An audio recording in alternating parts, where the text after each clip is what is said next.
मुख्यमंत्र्यांनी आपलं म्हणणं सविस्तरपणे मांडलेलं आहे. मी काही आज त्यांना प्रश्न विचारणार नाही आहे.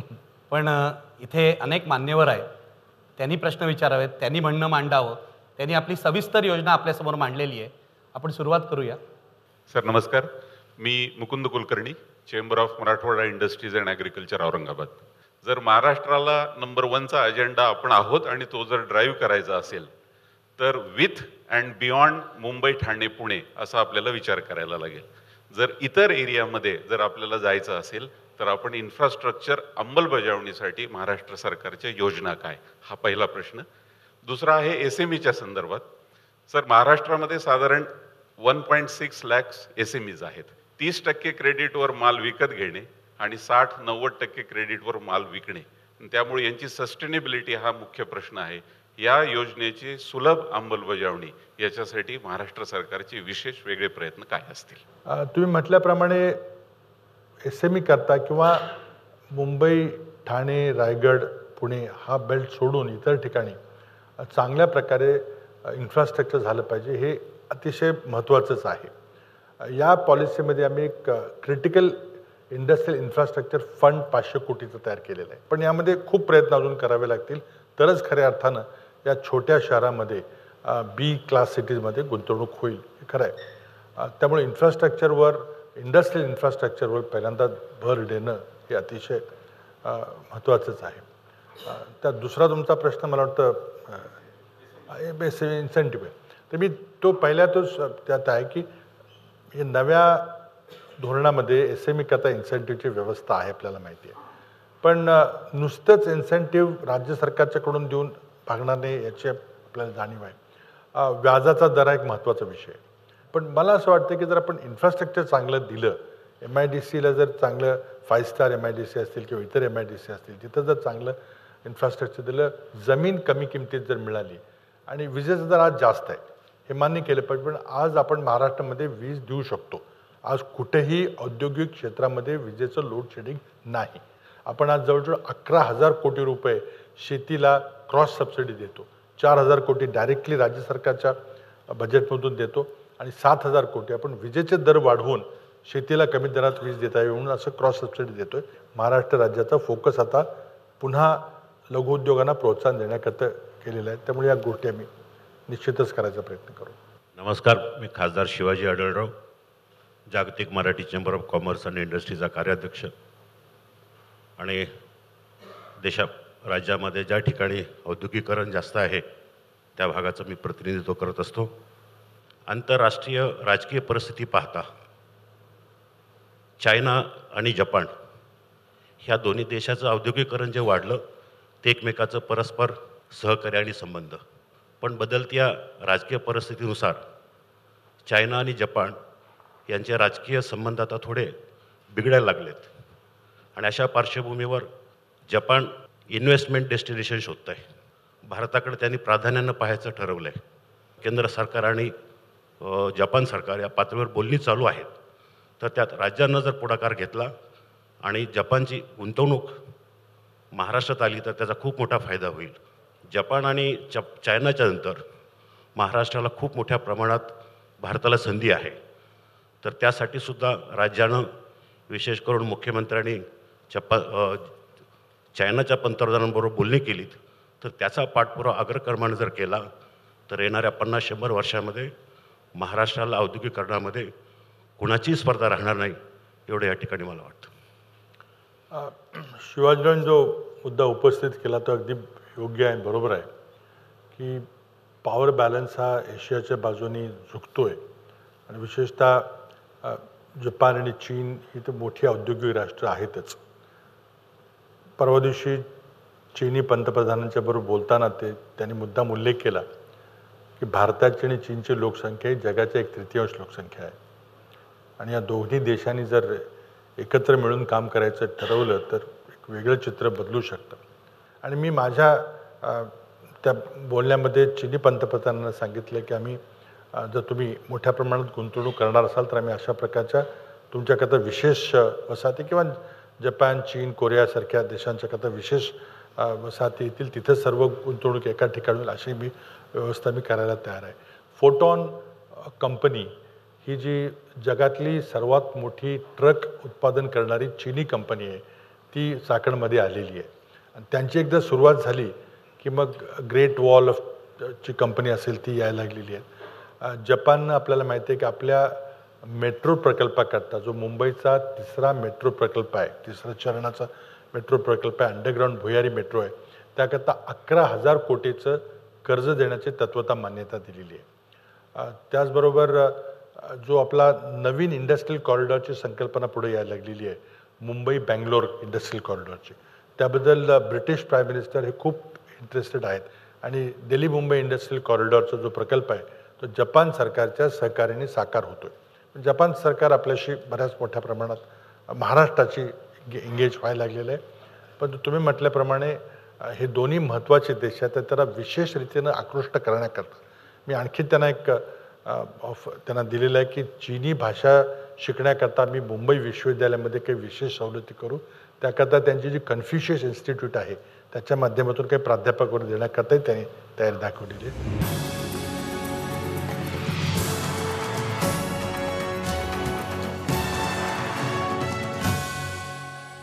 आढळरावांना मी आत्ता विचारत होतो की तुम्ही शिरूरपर्यंत डेव्हलपमेंट आहे, शिरूर नंतर पूल ओलांडला आणि नगरपर्यंत या, तुम्हाला अशी पोकळी दिसते. अशा पोकळ्या महाराष्ट्रात सगळीकडे दिसायला लागल्या आहेत. एका ठिकाणी कॉन्सन्ट्रेशन, एका ठिकाणी पोकळी. देशातले पहिले 10 इंडस्ट्रियलिस्ट जे मोठे मोठे आहेत, टाटा, बिर्ला, बजाज, अंबानी, स्टरलाइट, किती नावं घेऊ, महिंद्रा वगैरे, हे सगळे तुमच्या आजूबाजूला आहेत आणि तुमच्या बोलण्याचा त्यांच्यावर विश्वास आहे. तर तुम्ही जर प्रयत्न केला, काय प्रयत्न करणार आहात हे जर का समजून सांगितलं आणि हे जर प्रयत्न केला तर ह्या पोकळ्या भरल्या जातील. आणखी एक दुसरे प्रश्न मला विचारायचा आहे, म्हणजे मला सांगायचं आहे, आपल्याकडे हार्डवेअर डेव्हलपमेंटची काही व्यवस्था नाही. आपण पंतप्रधान ऑफिसमध्ये असताना एक स्कीम दिली होती का हार्डवेअर डेव्हलपमेंटसाठी 25% सबसिडी, पण त्याचा उपयोग काही अजून झालेला नाही आहे. आपले महाराष्ट्रातले उद्योग जे आहेत ते काही आपल्या अधिपत्याखाली आहे, बाहेर जात नाही. तरी पण त्यांना जर का तुम्ही सगळ्यांना बोलवलं, एकदा त्यांची परिषद घेतली, त्यांना सांगितलं, समजून सांगितलं, तर मोठ्या प्रमाणात महाराष्ट्राची डेव्हलपमेंट होईल. तर याबद्दल आपण काय काय स्टेप्स घेतल्या त्या जर सांगितल्या तर आम्हाला फार आनंद होईल साहेब. आपण म्हटलं ते अगदी खरं आहे.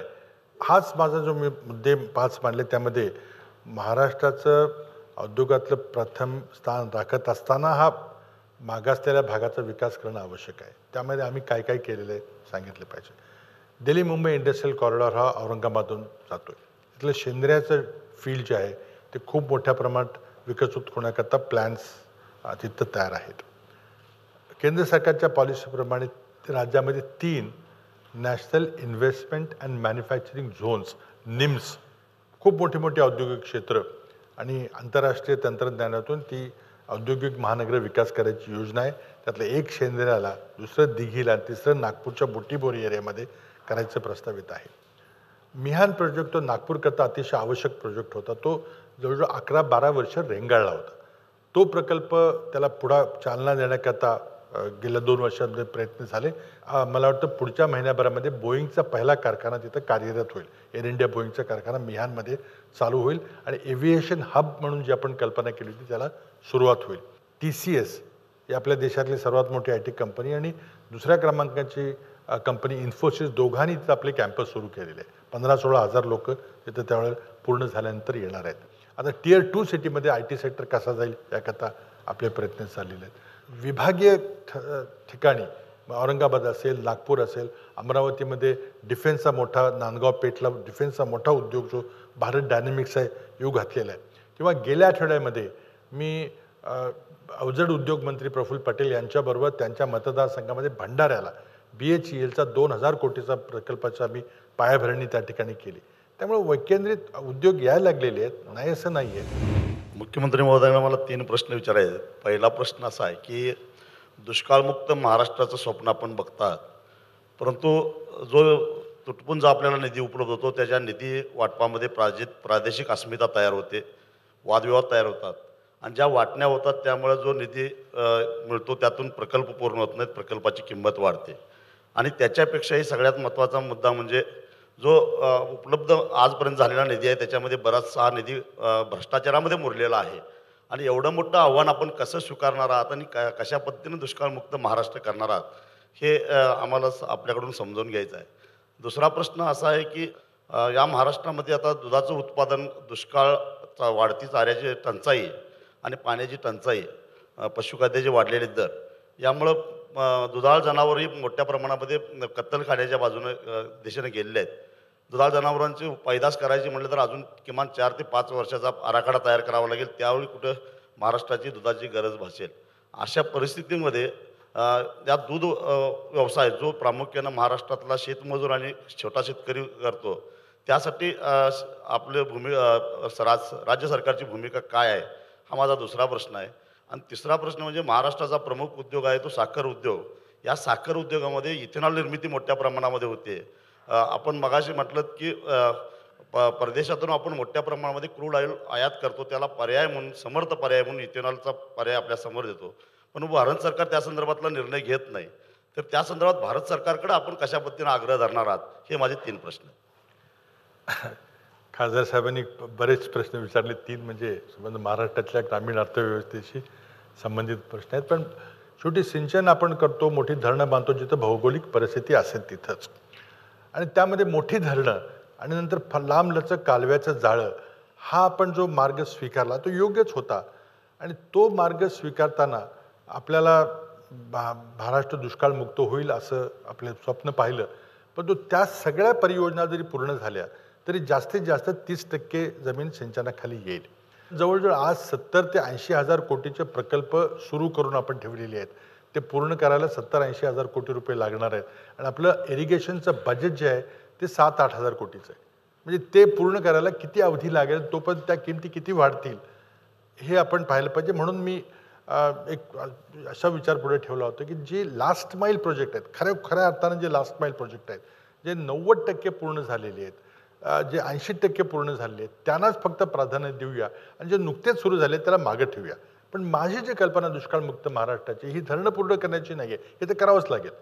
पण डिसेंट्रलाइज्ड वॉटर स्टोरेज, विकेंद्रित पाणी साठा करणं, उदाहरणार्थ 10-20 हजार लाखो शेततळी आपल्याला करावे लागतात. त्याला शेततळ्याचा उपक्रम अतिशय यशस्वी झालेला आहे. शेततळी काढायचं, त्याला प्लॅस्टिकचं अस्तर दिलं तर पाणी टिकून राहतं. त्याचबरोबर सिमेंट नालाबंदीचा कार्यक्रम, साधा कार्यक्रम आपण घेतला. गेल्या दुष्काळामध्ये 150 कोटी रुपये 15 तालुक्यांना 10 कोटीच्या प्रमाणे दिले.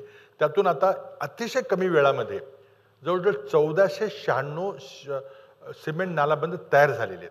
आज राज्यामध्ये दुष्काळाच्या दृष्टीनं कित्येक वेळा म्हणतात क्रायसिस प्रेझेंट अन ऑपॉर्च्युनिटी, तसं या वेळेला इतक्या मोठ्या प्रमाणामध्ये लोकसहभागातून गाळ काढण्याचं काम राज्यामध्ये चालू आहे. तुम्ही पाहिलं जर ग्रामीण भागामध्ये जाऊन, विशेषतः मराठवाड्यामध्ये, पश्चिम महाराष्ट्रामध्ये, तुम्हाला सर्वांना आश्चर्य वाटेल. आम्ही त्याबद्दल फिल्म करतोय ना. निखिल, आपल्याला विनंती आहे, आपण आपले टेलिव्हिजन क्रू पाठवून काय काय चांगलं काम चाललंय ते दाखवलं पाहिजे. खूप मोठ्या प्रमाणात लोकसभामधून शासनाचा पैसा खर्च न होता गाळ काढायचं काम चाललेलं आहे. त्यामुळे पाणी साठवायची क्षमता निर्माण होते आणि जो सगळा मिनरल रिच सिल्ट जे आहे ते लोक घेऊन आपल्या शेतात टाकतात, स्वतःच्या खर्चानं नेत आहेत. प्रचंड मोठा कार्यक्रम आहे. दुधाबद्दल आणि ऊस उद्योगाबाबत आपण बोलला, मी त्यात जास्त टिप्पणी करणार आहे. दुधाचे दर आम्ही वाढवलेत काल. तुम्हाला त्याचं समाधान झालं नसेल पण थोडे वाढवलेत. आणि पण दुधाचा वापर झाला पाहिजे. एका बाजूला परिस्थिती अशी होती की आपण दुधाचं उत्पन्न इतकं वाढवतो आणि मग दूध विकलं जात नाही म्हणून ओतायचे प्रकार होतात आणि त्यामध्ये खासदार साहेब पुढाकार घेतात ते दूध ओतण्यामध्ये. आणि त्यामुळे एक थोडंसं आपण, तुम्ही ऊस उत्पादक डेअरी चालवणारे जे तुम्ही आहात, बाळासाहेब थोरात आहेत, ते डेअरीमध्ये त्यांचं खूप चांगलं काम आहे. तुम्ही जरा महाराष्ट्रामध्ये दूध वापरायची आपण लोकांना सवय लावली पाहिजे. पनीरसारखा पदार्थ आज जो उत्तर भारतामध्ये स्टेपल फूड आहे, त्याच्याशिवाय एकही जेवण तिथं होत नाही. किती गरीब माणूस आलं, आपण वापरत नाही. आणि मग शेवटी दुधाची पावडर करा आणि मग पावडर विकली जात नाही म्हणून सरकारचं अनुदान द्या, हे आपल्याला करावं लागेल. तर आपोआपच डेअरी धंद्यामुळे महाराष्ट्राला एक दुष्काळातून मुक्त करण्याकरता एक क्षमता निर्माण झालेली आहे.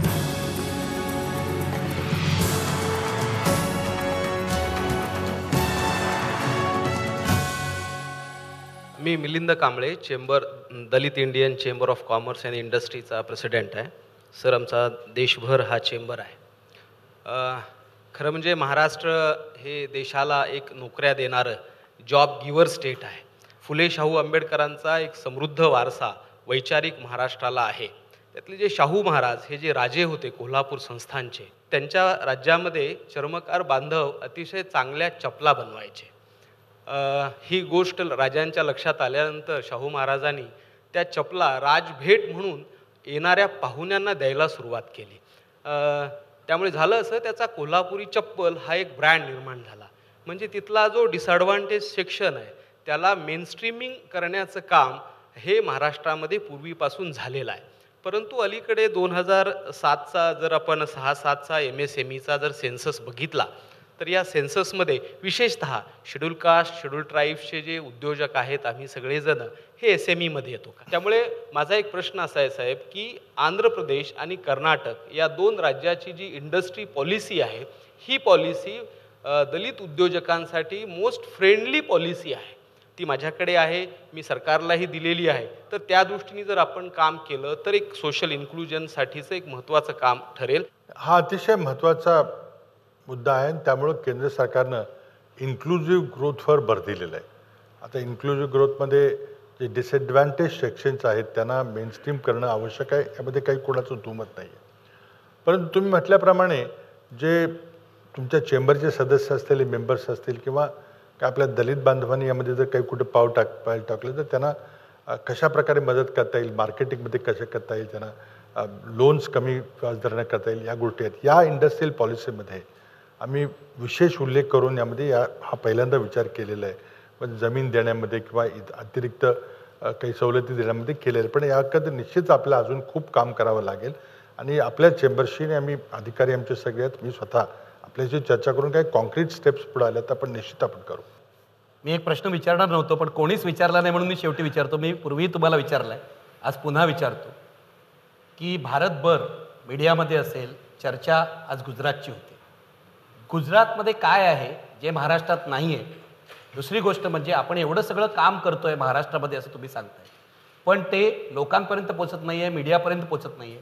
महाराष्ट्राच्या ब्रँड बिल्डिंगच्या दृष्टीने, इमेज बिल्डिंगच्या दृष्टीने सरकारचा काय विचार? ब्रँड बिल्डिंग असेल किंवा जाहिरात असेल, जर मालच मुळात जर काही नसेल तर फार जाहिरातीचा काही उपयोग होत नाही. गुजरात सरकारने निश्चितच त्यांच्यामध्ये सुधार केलेला आहे. नर्मदा सागर हा जो राष्ट्रीय प्रकल्प होता त्यामुळं शेतीची परिस्थिती सुधारलेली यामध्ये काही दुमत नाही आहे. पण मला वाटतं प्रत्येक बाबतीमध्ये आपण जर पाहिलं तर महाराष्ट्र पुढं आहे. महाराष्ट्राचा प्रगतीचा वेग ही वेगानं आहे. गुंतवणुकीच्या बाबतीमध्ये वेगानं आपल्याकडे, पण आपल्या ज्या यशोगाथा आहेत त्या संबंध जगभर आणि देशात पसरल्या पाहिजेत, हे तितकंच खरं आहे. आणि त्याकरता मीडियाची मदत किंवा प्रोजेक्शन हे झालं पाहिजे, ब्रँड बिल्डिंग झालं पाहिजे किंवा यशोगाथा आपल्या पोचल्या पाहिजे, ते खरं आहे. आणि त्याकरता आपण कमी पडतो हेही तितकंच खरं आहे. मला वाटतं मीडियाचाही त्यामध्ये रोल आहे की आपण थोडं पॉझिटिव्ह अचिव्हमेंट्स राज्याच्या आहेत त्याही थोड्या प्रोजेक्ट केलं तर आपण मला वाटतं कॉन्फरन्सचं उद्दिष्ट सफल होईल असं मला वाटतं. महाराष्ट्राच्या विकास यात्रेत IBN लोकमतचा खास उपक्रम. सरकारच्या उद्योगाच्या दृष्टीने काय योजना आहेत? आपला राज्य आहे जो इन्फ्रास्ट्रक्चर बेस्ड MIDC तयार करण्याचं काम केलेलं आहे. शिक्षण, आरोग्य, कृषी आणि इतर क्षेत्रातल्या गुंतवणुकीचा तज्ज्ञांकडून आढावा. आपण परफॉर्मिंग आहोत. आपला ग्रोथ रेट 7-8% जातो. महाराष्ट्र हा आता जेवढी मागणी आहे तेवढी वीज तयार करायला लागलेला आहे. IBN लोकमत आणि MIDC प्रस्तुत अजेंडा महाराष्ट्र भाग 2. सहप्रायोजक कॉस्मॉस बँक.